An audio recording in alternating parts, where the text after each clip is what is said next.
Bismillahirrahmanirrahim. Assalamualaikum warahmatullahi wabarakatuh.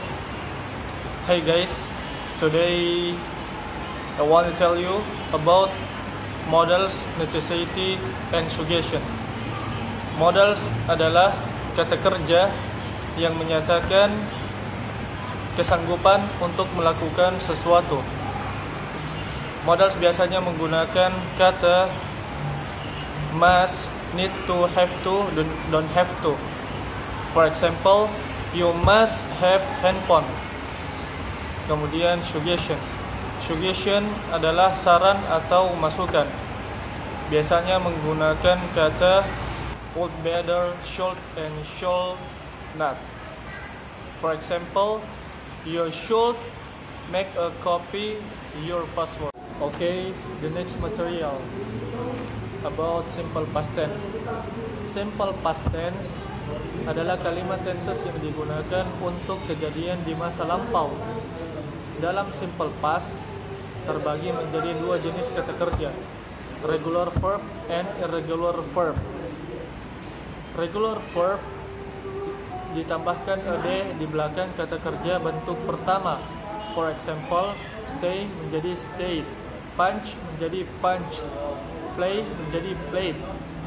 Kemudian irregular verb, for example, awake menjadi awoke, drink menjadi drunk, run menjadi run.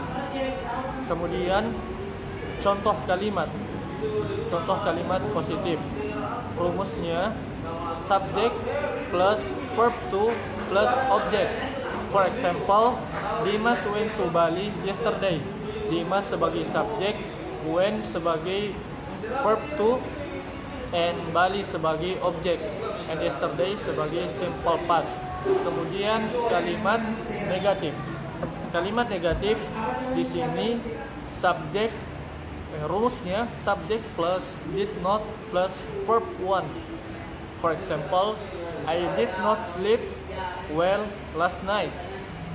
I sebagai subjek, sleep sebagai verb 1, and last night sebagai simple past. Kemudian kalimat interrogatif. Kalimat interrogatif rumusnya adalah did plus subject plus verb 1. For example, did you see my bag on the table? Okay, thank you for your attention. And let's say Assalamualaikum warahmatullahi wabarakatuh. Dalam pertemuan kali ini saya akan membahas satu materi, yaitu adjektif. Adjektif adalah kata sifat. Adjektif digunakan untuk menggambarkan noun, benda, termasuk manusia.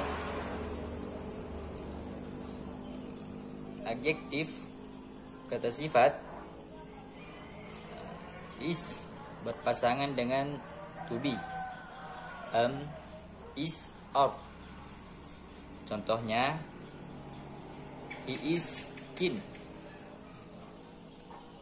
Yang kedua, I am handsome.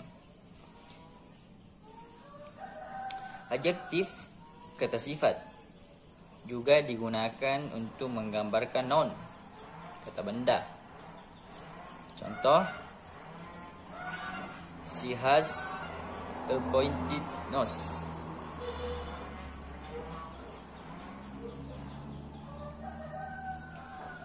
Adjektif terbagi menjadi dua.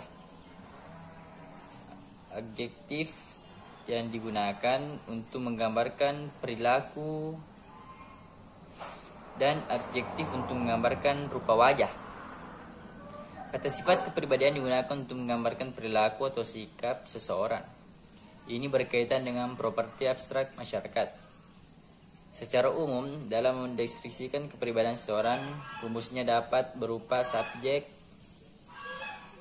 plus is atau or plus adjektif. Sebagai contoh, she is keen. Sebaliknya, kata sifat penampilan fisik digunakan untuk menggambarkan penampilan fisik seseorang.